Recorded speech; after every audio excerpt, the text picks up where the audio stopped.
El sol de Guerrero, en aquel año de 1877, caía a plomo sobre Costa Brava, una ensenada remota donde las montañas verdes, tupidas de una vegetación salvaje y exuberante, se fundían con el azul intenso del Pacífico. No era una Costa Brava como la que los señores ricos conocerían en sus viajes por Europa, con sus mansiones de piedra y sus paseos marítimos. Esta era la nuestra, una franja de arena caliente, salitre y vidas curtidas por el trabajo incansable del mar. Aquí el tiempo se medía por las mareas, las estaciones por el vaivén de las lluvias, y el único progreso era la promesa de una buena pesca que garantizara la comida en la mesa y algún puñado de monedas para la sal y el maíz. Octavio era la encarnación misma de este lugar. Pescador desde que tuvo fuerza para sujetar una red de nequén, sus manos eran una topografía de callos y cicatrices, cada una con una historia silenciosa de lucha contra las olas traicioneras y las bestias marinas. Tenía 35 años, la piel tostada como el cuero viejo por un sol implacable, y unos ojos negros que habían mirado más allá del horizonte que la mayoría de los hombres de tierra firme. Su vida era sencilla, forjada en la monotonía y la rutina, pero rica en los afectos que verdaderamente importaban. Su esposa, Elena, una mujer de risa sonora y manos suaves que curaban sus heridas y tejían las redes con una destreza casi mágica. Y su pequeña Sofía, un torbellino de 7 años con el cabello del color de la arena mojada y la alegría de un colibrí. Sofía era su luz, el faro que guiaba su humilde existencia. Su risa, un tintineo cristalino, resonaba a menudo en la pequeña choza de palma y madera de mangle donde vivían, apenas a unos pasos de donde las olas lamían la orilla. Cada amanecer, mucho antes de que el gallo del vecino anunciara el nuevo día, Octavio besaba la frente de su hija dormida, su cabello oliendo a sal y sueños infantiles. Se persignaba, pedía a la Virgencita del Carmen protección, y se echaba al mar en su pequeña chalana, la Sirenita, una embarcación vieja, remendada pero leal. Pescaba pargos, huachinangos, robalos, y a veces, si la suerte era generosa y los ojos de agua, como llamaban a los buenos cardúmenes, se alineaban, algún atún que significaba semanas de prosperidad y la posibilidad de comprar un nuevo vestido para Elena o un juguete de madera para Sofía. La vida era dura, sí, a veces brutal, pero su dignidad permanecía intacta, forjada en la honestidad de su labor y el profundo respeto por el océano que les daba y les quitaba la vida. Pero en Costa Brava, como en cada rincón de este México nuestro, existían sombras que devoraban la luz de los hombres honrados y que se cebaban en los más humildes. La sombra más grande era la de don Eliseo Benavides, el cacique local. Un hombre corpulento, de ojos pequeños y penetrantes, que vestía lino blanco inmaculado y un sombrero de jipijapa que nunca se quitaba, ni siquiera bajo techo. Don Eliseo era dueño de todo lo que importaba, la única tienda de abarrotes y provisiones donde los precios eran, para los pescadores, leoninos. El muelle principal y los almacenes de hielo donde se guardaba el pescado para su transporte a Acapulco.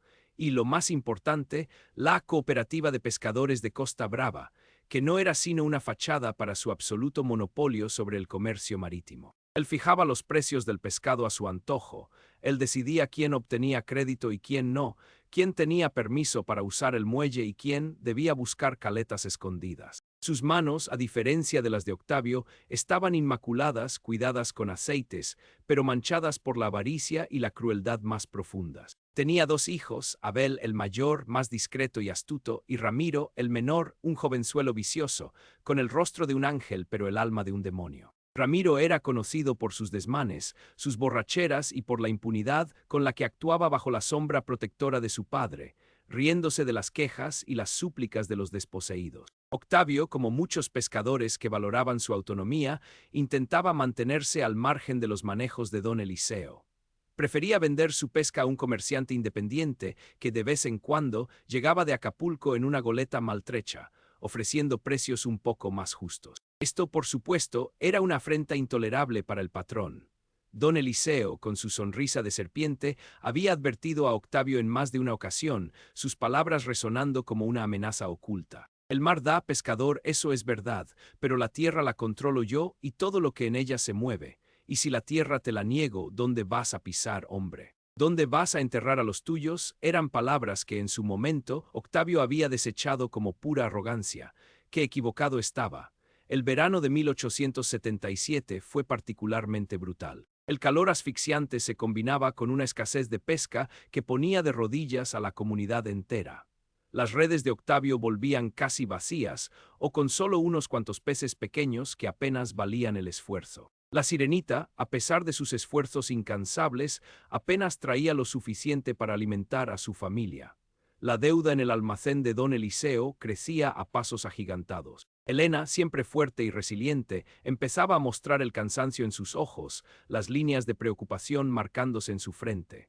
Sofía, ajena aún a la angustia de sus padres, seguía siendo su rayo de sol, su risa el único sonido que lograba disipar la pesada atmósfera de incertidumbre. Fue entonces, en la penumbra de la desesperación y la inminente ruina, que la tragedia más cruel se cernió sobre ellos, una tragedia que quedaría grabada en el alma de Costa Brava para siempre. Un día de mercado, Octavio había logrado una pesca modestísima, pero suficiente para saldar una pequeña parte de su deuda y comprar algo de arroz. Elena y Sofía lo esperaban en el muelle, bajo la sombra de un viejo tamarindo. Mientras Octavio descargaba su pobre captura, la pequeña Sofía, con la curiosidad inagotable de su edad, se aventuró a jugar cerca de los grandes barcos de don Eliseo, esos que permanecían majestuosos y ominosos, anclados en el muelle. Ramiro Benavides, el hijo menor del cacique, estaba en el muelle, borracho como de costumbre, acompañado de sus secuaces, jóvenes ociosos y bravucones que vivían de la mano de los Benavides. Vio a Sofía, su risa inocente, su vestido de manta vieja girando mientras jugaba con una muñeca de trapo, y algo oscuro y perverso se encendió en sus ojos ya turbios por el mezcal barato y la depravación. Lo que sucedió después fue un borrón de gritos ahogados y sombras apresuradas. Testigos, aterrados y paralizados por el miedo a don Eliseo, contaron a media voz, años después, cómo Ramiro, en un arrebato de depravación y poder embriagado, había acorralado a la niña detrás de una pila de cajas de pescado. No hubo un grito de auxilio de Sofía, solo un gemido que se perdió en el murmullo incesante del puerto, ahogado por el ruido de las gaviotas y el traqueteo de las poleas. Cuando Octavio se dio cuenta, alertado por la mirada horrorizada y el grito ahogado de Elena, ya era demasiado tarde.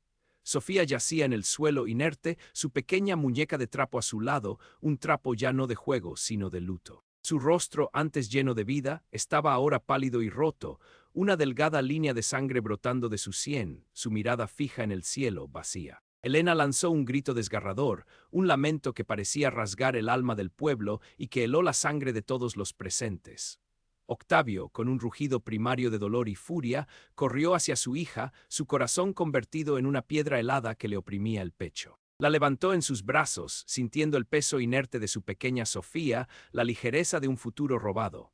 Su ira fue un torbellino incontrolable, un vendaval de puro odio. Se lanzó contra Ramiro, que apenas se tambaleaba en su borrachera, una sonrisa burlona y sádica aún en sus labios, el aliento fétido a mezcal. Los hombres de don Eliseo intervinieron con brutal rapidez, sujetando a Octavio, golpeándolo sin piedad hasta dejarlo sangrando en el suelo. Mientras Ramiro se escabullía entre las sombras del muelle, su risa aún resonando en los oídos de Octavio. Don Eliseo llegó al lugar minutos después, con su habitual semblante impasible y su camisa de lino impoluta.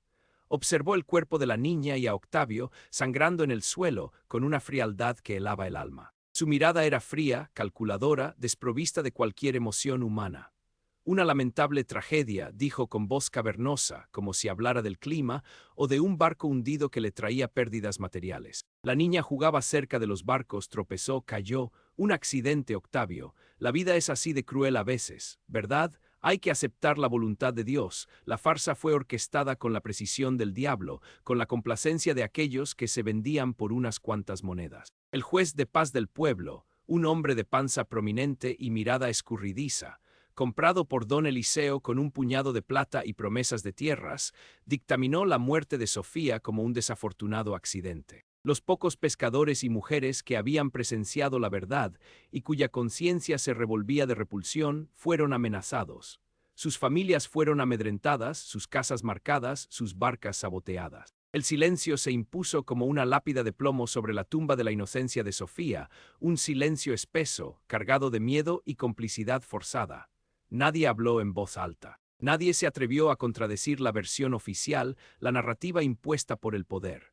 lo que las autoridades ocultaron y lo que la comunidad entera sabía a voces, a través de susurros temblorosos y miradas de soslayo, era una verdad tan oscura y repugnante como el fondo del océano. Ramiro Benavides había ultrajado y asesinado a Sofía, y su padre había cubierto su crimen con el manto de su poder, su oro y la abyecta complicidad de sus secuaces. El impacto en Octavio fue devastador, una herida abierta que nunca cicatrizaría.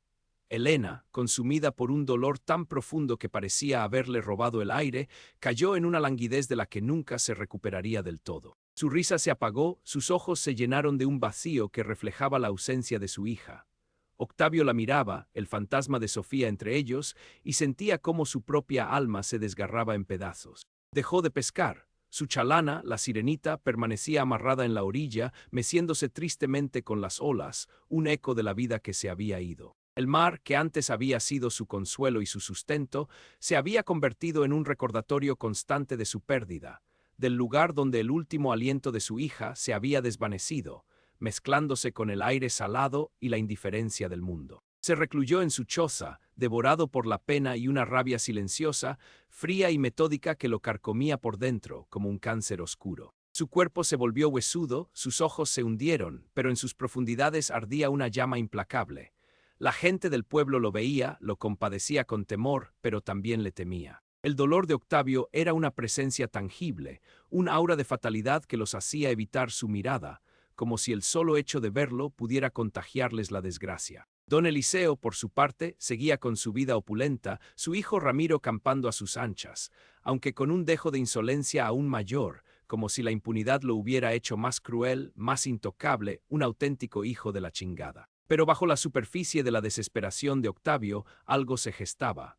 Una semilla oscura había prendido raíz en el terreno fértil de su dolor y su impotencia. Su rabia no era la de un hombre que grita o que busca la confrontación directa, pues sabía que eso sería su fin.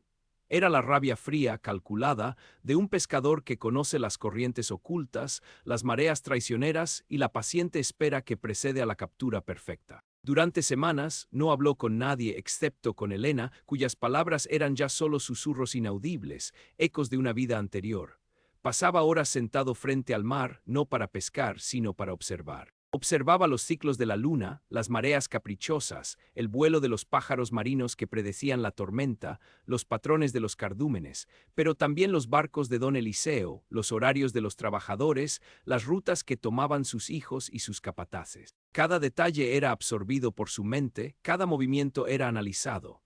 Empezó a visitar a los viejos del pueblo, no para lamentarse, sino para escuchar con una atención inusual. Escuchaba las leyendas ancestrales de la gente de la costa, cuentos de nahuales acuáticos que se transformaban en criaturas marinas para arrastrar a los malvados a las profundidades. De la Llorona del mar, una aparición espectral que lloraba por sus hijos perdidos y que se manifestaba a los pecadores antes de su final. De los espíritus vengativos de los ahogados que habitaban los abismos y reclamaban justicia.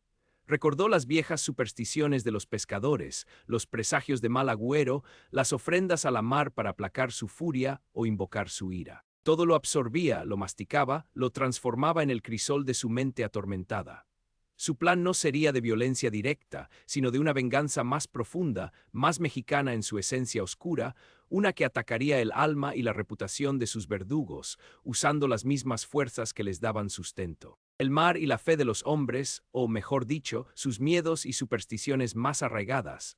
Octavio se volvió un fantasma entre los vivos. Por las noches, cuando la luna nueva cubría la costa con un manto de oscuridad impenetrable y el pueblo dormía, se deslizaba fuera de su choza. Caminaba por la playa solitaria, recolectando extraños objetos que el mar arrojaba.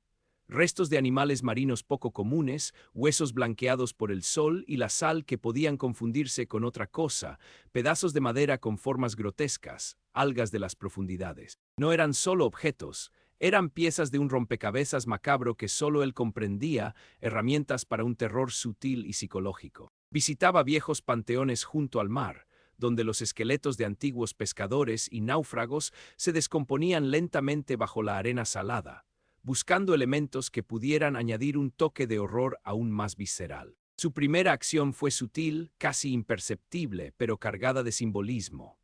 Una mañana, uno de los barcos de don Eliseo regresó con una pesca abundante, pero entre los pargos, las mojarras y los dorados, los pescadores encontraron algo extraño. Una pequeña muñeca de trapo, idéntica a la que Sofía llevaba el día de su muerte, pero con los ojos cosidos con hilo negro, como si le hubieran arrancado la vista, y envuelta en algas de las profundidades que nadie había visto antes. Los hombres se miraron con temor y una palidez que delataba su miedo.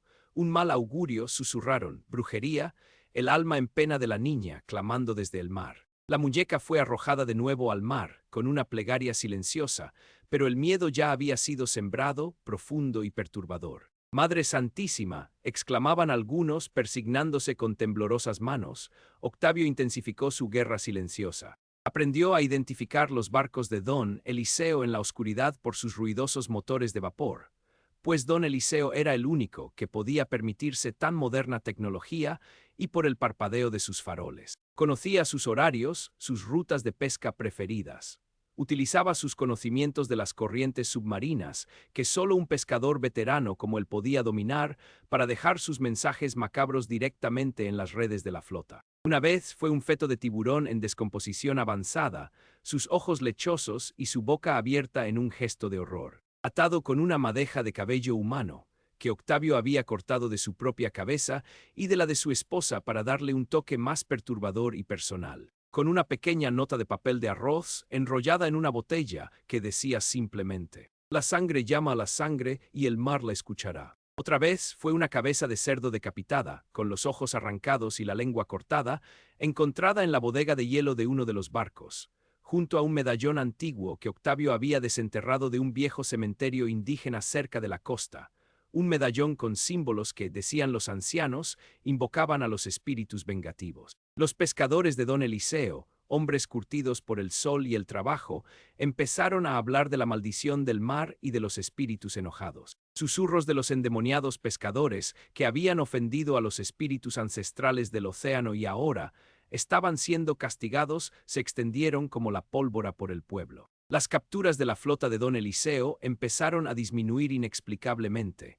Los peces parecían evitar sus redes. Cuando lograban algo, a menudo estaba contaminado por algún objeto grotesco. Un ojo de animal de las profundidades que nadie podía identificar, un trozo de carne putrefacta que parecía humana, una concha con inscripciones de antiguos ritos que solo los más viejos del pueblo podían medio interpretar, y que hablaban de sacrificios y deudas de sangre. Don Eliseo, al principio, se mofó de las supersticiones, pura babosada de indios ignorantes y cobardes, bramaba en la cantina, golpeando la mesa con el puño. Son solo excusas de vagos para no trabajar. Intentó imponer su autoridad con amenazas y castigos. Pero el miedo era un veneno lento y potente que corroía la voluntad de los hombres. Sus propios pescadores, cada vez más reacios a salir a la mar en sus barcos malditos, empezaron a desertar, buscando trabajo en otras enseñas o incluso arriesgándose a pescar de forma independiente en sus propias y humildes lanchas, algo que antes ni se atrevían a considerar por el temor a don Eliseo. El miedo a lo sobrenatural era, para ellos, más fuerte que el miedo al cacique.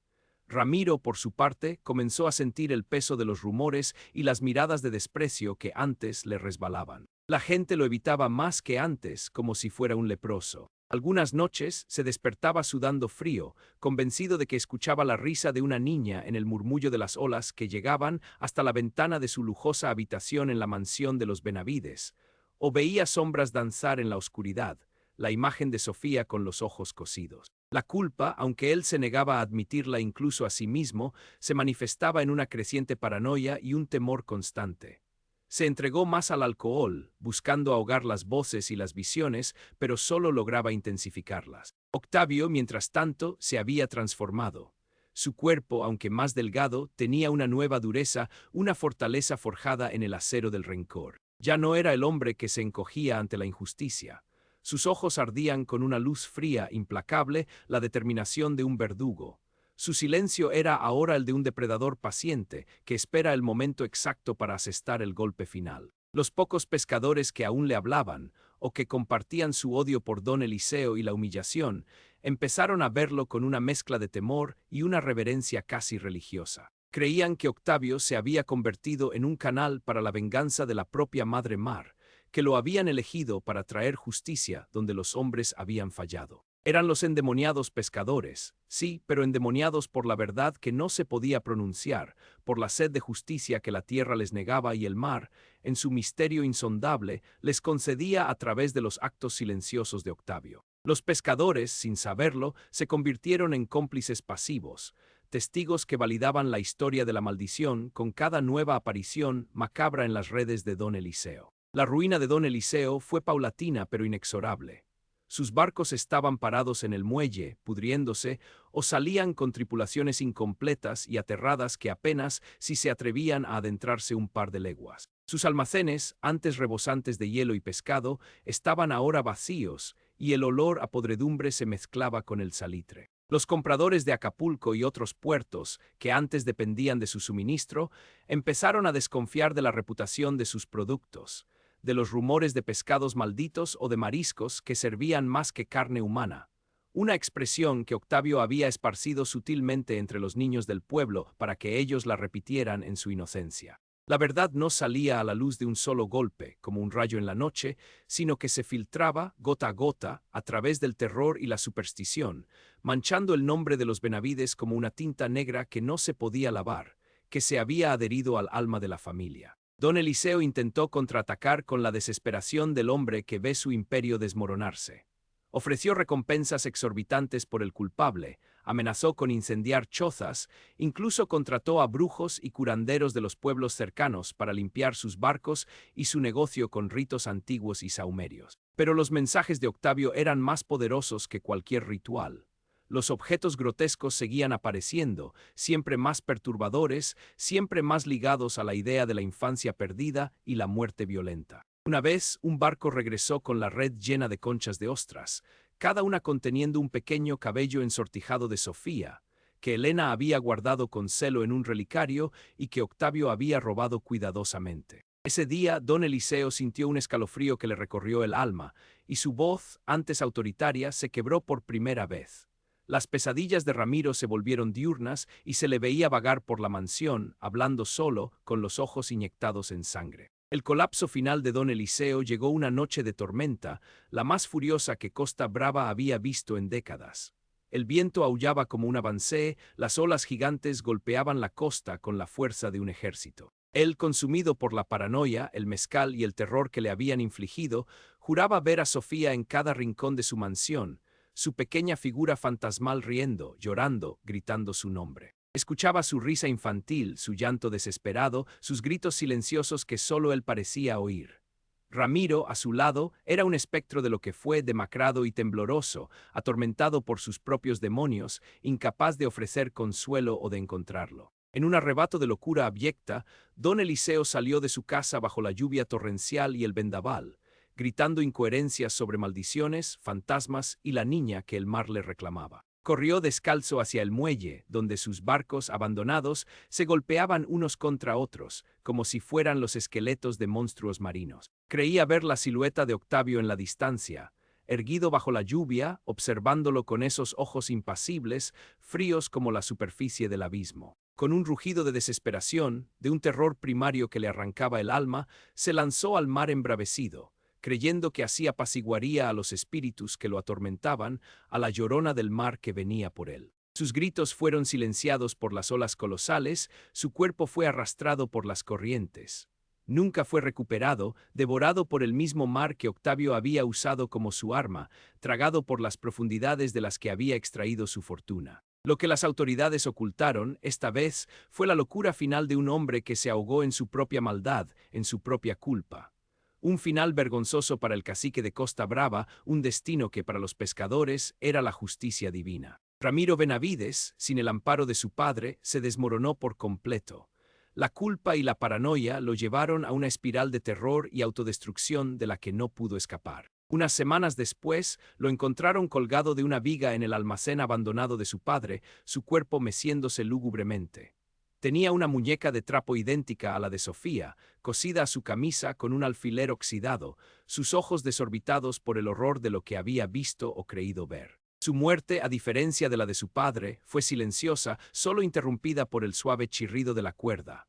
La Costa Brava, lentamente, volvió a encontrar un equilibrio, un nuevo pulso. La sombra de los Benavides se disipó como la niebla al sol. Los pescadores volvieron a salir al mar con la esperanza de una buena pesca, liberados de la tiranía y el miedo, aunque una nueva leyenda había nacido. Octavio, sin embargo, nunca volvió a ser el mismo. Su rostro se había tallado con el dolor y la astucia.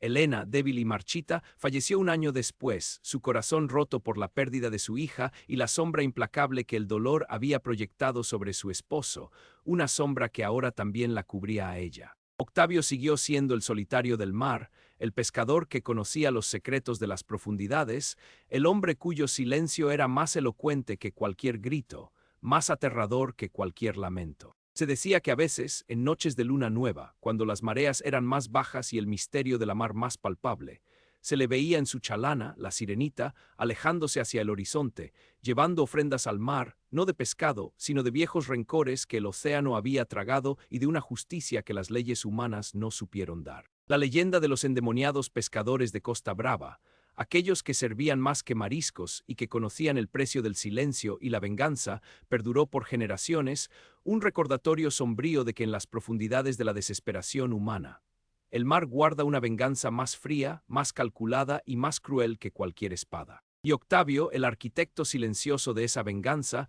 se convirtió en una parte inseparable de ese misterio, un guardián de la oscuridad que nunca debió salir a la luz, pero que el mar, con su infinita sabiduría, se encargó de revelar en su momento, dejando una estela de terror y justicia poética para los que se atrevieran a escuchar los susurros de las olas. La verdad, al final, siempre encuentra su camino, incluso desde el fondo del mar, aun si es a través de métodos que los hombres buenos no osarían emplear.